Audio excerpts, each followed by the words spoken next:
Officer Sarah Mitchell sat frozen in her booth, coffee cup halfway to her lips.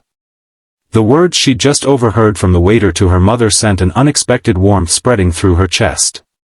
After 15 years on the force, she thought she'd seen it all, but sometimes life's most powerful moments happen in the most ordinary places.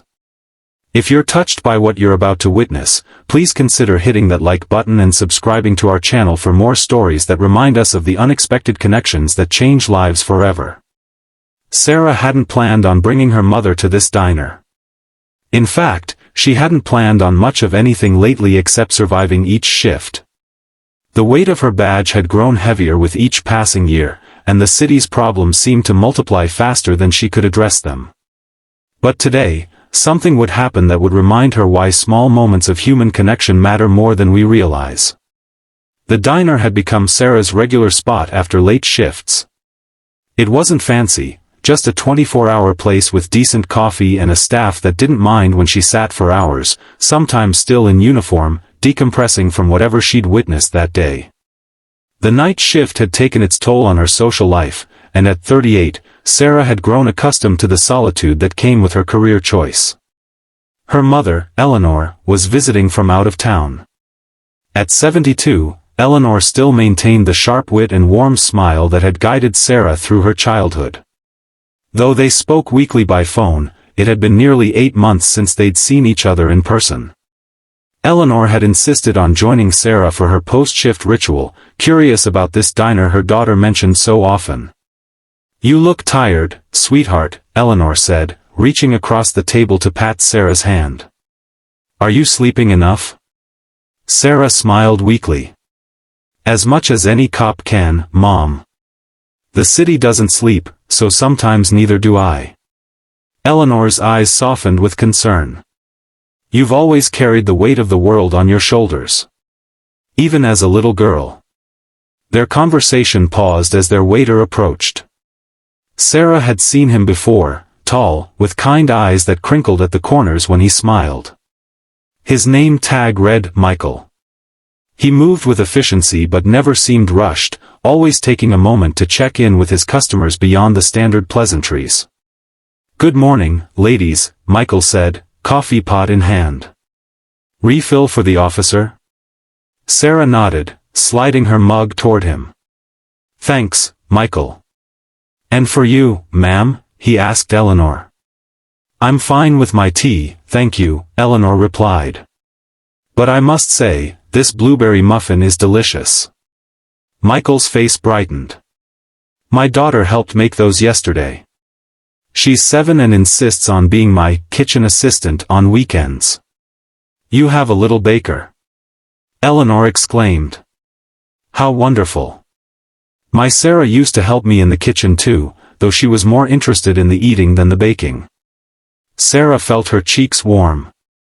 "Mom. Nothing wrong with appreciating good food," Michael laughed. "Lily's the same way. Quality control, she calls it." As Michael moved to another table, Sarah noticed the gentle way he interacted with an elderly couple, how he knelt slightly to be at eye level with them. There was something about him, a patience, a presence, that seemed rare. "He seems like a good man," Eleanor commented, following Sarah's gaze. "He's always here during my shifts. Works hard." Sarah shrugged, trying to appear casual.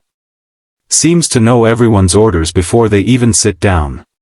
Eleanor's eyes twinkled. "And he's handsome too." "Mom, please. I'm not looking for anything right now." "Who said anything about looking? I'm just making an observation."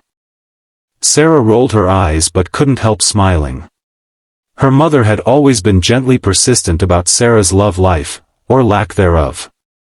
After a divorce 6 years ago from a fellow officer who couldn't handle the stress of 2 cops in one marriage, Sarah had thrown herself into work. Dating had become a distant memory. The diner began to fill as the morning crowd arrived. Sarah watched Michael navigate the growing demands with grace, never losing his smile even when a customer sent back an order.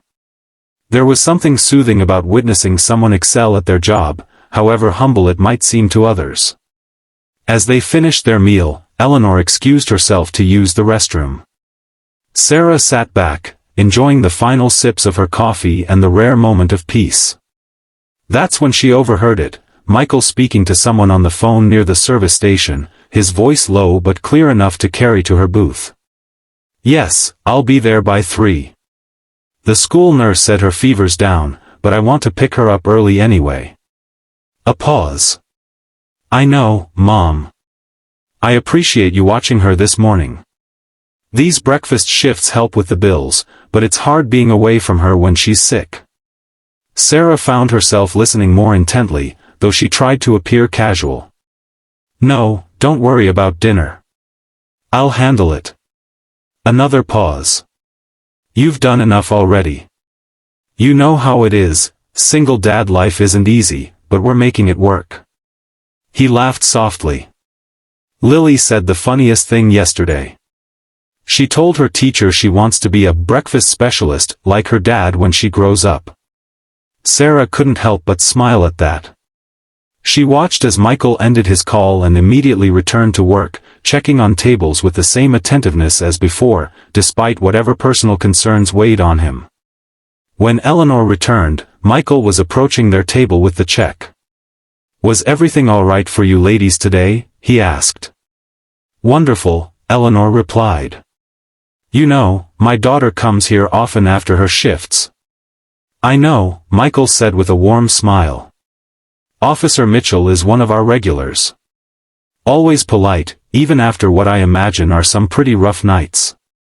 Sarah felt oddly touched that he had noticed her, remembered her name beyond just her uniform. "Well," Eleanor continued, "I'm visiting for the week, and I was wondering if you could recommend any good places to take my granddaughter.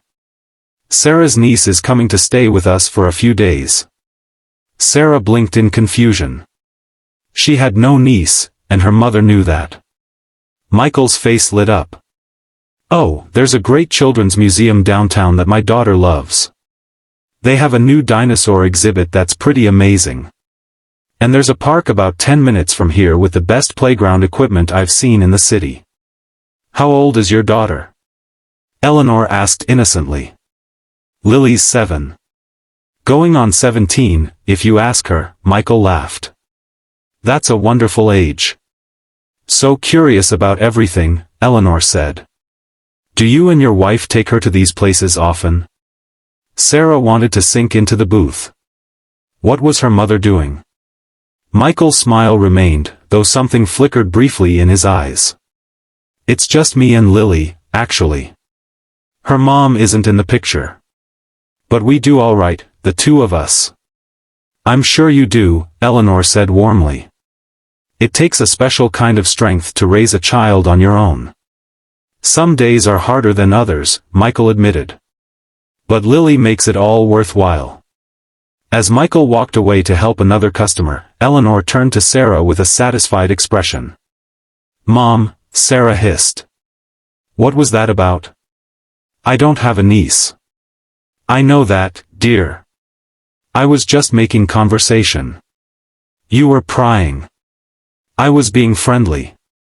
"There's a difference." Eleanor took a sip of her tea. "Besides, now we know he's single." "Mom." "What?" "Information is valuable in your line of work, isn't it?" Sarah shook her head, but couldn't fully suppress her smile. Her mother was incorrigible. As they prepared to leave, Sarah noticed Michael helping an elderly man who had spilled his water. Rather than simply mopping up the mess, Michael was reassuring the embarrassed customer, making light of the situation to ease the man's discomfort. It was a small gesture, but it spoke volumes. When Michael returned to their table to collect payment, Eleanor insisted on leaving the tip. "You've been so kind," she told him. "And those recommendations for children's activities will come in handy." "Happy to help," Michael replied. Then, turning to Sarah, he added, "Stay safe out there, officer. The city needs good cops like you." There was a sincerity in his voice that caught Sarah off guard. In her experience, civilians either idealized police officers or regarded them with suspicion. Michael's comment felt like neither, just a genuine acknowledgement of the difficulty of her job. "Thanks," she managed. "I'll try." As they walked to the door, Sarah heard Michael speaking to her mother, who had lagged behind to adjust her purse. "You know," he said quietly, "your daughter comes in here after some tough shifts. Never complains, always has a kind word for everyone. The way she treats people, even when she's exhausted, you must be very proud. You raised someone special." Eleanor beamed. "I am proud. Though I can't take all the credit. She's always had a good heart." "It shows," Michael replied. "In this job, you see all kinds of people. The ones who make you feel like a person, not just someone serving them, they're rare. She's one of the good ones." He glanced toward Sarah, not realizing she could hear him. "Between us, seeing her come through that door after her shift, still finding the energy to be kind, you just stole my heart with how you raised her." Sarah felt her chest tighten with unexpected emotion.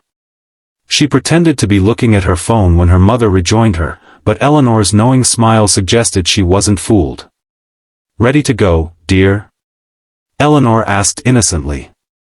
"What did he say to you?" Sarah asked as they stepped outside into the morning sunlight. "Oh, just thanking me for coming in," Eleanor replied, though her expression said otherwise. "Mom. He might have mentioned that he thinks you're special," Eleanor conceded. "But I'll let him tell you that himself, when he's ready." Sarah rolled her eyes but felt a flutter of something she hadn't experienced in a long time, possibility. The next morning, Sarah found herself at the diner again, this time alone. She told herself it was just her usual routine, nothing to do with the waiter who had spoken so kindly about her to her mother. Michael spotted her as soon as she entered, his face brightening with recognition. "Officer Mitchell." "Good morning." "Sarah," she corrected him. "When I'm not in uniform, I'm just Sarah." "Sarah," he repeated, as if testing how the name felt. "Coffee, black, 2 sugars." She nodded, surprised he remembered. "You've been paying attention." "Part of the job," he replied with a smile. Though some customers are easier to remember than others. As he poured her coffee, Sarah noticed a small bandage on his hand. "Kitchen casualty?" she asked. Michael glanced at his hand and chuckled. "Lily's science project. We were building a volcano, and I had a disagreement with the hot glue gun. The volcano won." "Sounds dangerous," Sarah teased. "Maybe you need police protection." The words were out before she could stop them. Was she flirting? She couldn't remember the last time she'd done that. Michael's eyes crinkled with amusement. "I might take you up on that. Science projects can be high-risk operations." Their conversation was interrupted by the arrival of more customers, and Michael moved away to attend to them. Sarah sipped her coffee, watching him work. There was something about his presence that put people at ease, herself included. When he returned to refill her cup, Sarah found herself asking, "How's Lily feeling?" "Better, I hope." Michael looked surprised. "How did you know she was sick?" Sarah felt her cheeks warm.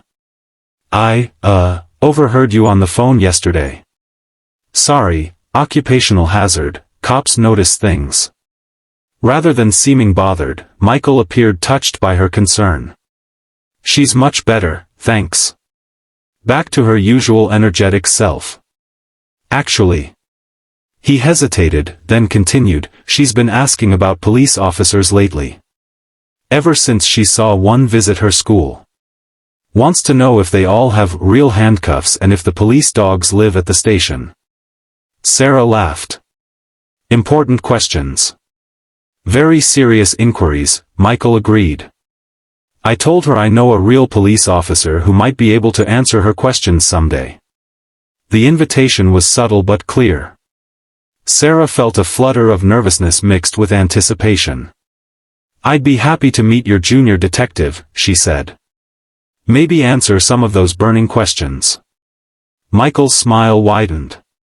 She'd be thrilled. And so would I. As Sarah left the diner that day, she felt lighter than she had in months. Something had shifted, a door opening to possibilities she had long since closed off. Over the next few weeks, Sarah found herself stopping by the diner more frequently. Sometimes just for coffee, sometimes for a full meal. Michael was always there during the morning shifts, and their conversations grew longer, more personal. She learned that he had been raising Lily alone since she was 2, after her mother decided parenthood wasn't for her and left them both. He'd worked multiple jobs to make ends meet, finally finding stability at the diner where the owner, Frank, had taken a chance on him despite his lack of restaurant experience. "Frank's a good man," Michael told her one quiet morning. "He lets me adjust my schedule around Lily's school hours. Not many bosses would do that." "The world needs more Franks," Sarah agreed. "And more people like you," Michael added. Lily still talks about meeting Officer Sarah and showing her police badge to everyone at school. Sarah smiled at the memory of their first meeting. She had come to the diner on her day off, bringing her spare badge holder as a gift for Lily. Michael had introduced them, and Lily, a miniature version of her father with the same kind eyes, had bombarded Sarah with questions about police work, carefully edited for 7-year-old ears. "She's a special kid," Sarah said. "You're doing an amazing job with her." Michael's expression softened. "I try. Some days I wonder if it's enough, if I'm enough." "From what I've seen, you're more than enough," Sarah said quietly. "She adores you." Their eyes met, and Sarah felt that now familiar warmth spread through her chest. There was something building between them, something neither had put into words yet, but both could feel. Eleanor called weekly for updates, not even pretending her interest was in anything other than Sarah's developing relationship with that nice waiter. "Have you gone on a proper date yet?" she demanded during their latest call. "Mom, it's complicated. We're both busy, and he has Lily to consider." "Excuses," Eleanor declared. "Life is short, Sarah. Too short to waste time being cautious when something good comes along." Sarah knew her mother was right, but years of professional caution had seeped into her personal life. Opening herself up to possibility meant risking disappointment, heartbreak. And yet, every time Michael smiled at her across the diner, that risk seemed increasingly worth taking. The opportunity came unexpectedly, on a rainy Tuesday morning. Sarah had stopped by after a particularly difficult night shift, a domestic violence call that had left her emotionally drained. Michael took one look at her face and, without asking, brought her coffee and sat down across from her during his break. "Bad night?" he asked simply. Sarah nodded, grateful for his perception. "Sometimes this job makes me question humanity." "And other times?" "Other times I see people at their best, helping each other, showing courage, kindness." She looked up at him. "Like you." Michael seemed taken aback. "Me? I'm just a waiter, Sarah." "You're much more than that," she said. "The way you treat people here, how you're raising Lily, how you keep going despite everything life has thrown at you, it reminds me why I became a cop in the first place. To protect people who are trying their best to live good lives."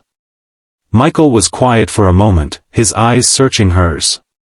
"Sarah, would you like to have dinner with me sometime? A real dinner, not here. Maybe Saturday? My mom can watch Lily." The question hung between them, simple yet monumental. Sarah felt her heart race in a way it hadn't in years. "I'd like that very much," she answered. Their first date was at a small Italian restaurant downtown. Sarah arrived early, nervous in a way that surprised her.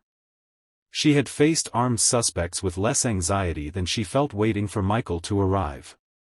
When he walked in, she almost didn't recognize him. Out of his waiter's uniform, dressed in a blue button-down shirt and dark jeans, he looked different, more relaxed, yet somehow more present. "You look beautiful," he said as he sat down across from her. Sarah smoothed her dress self-consciously. It had been so long since she'd worn anything but her uniform or casual clothes that the simple black dress felt foreign. "You clean up pretty well yourself," she replied with a smile. Dinner passed in a blur of conversation that flowed effortlessly. They talked about everything, their childhoods, their dreams, the paths that had led them to where they were now. Michael spoke of his hopes for Lily's future.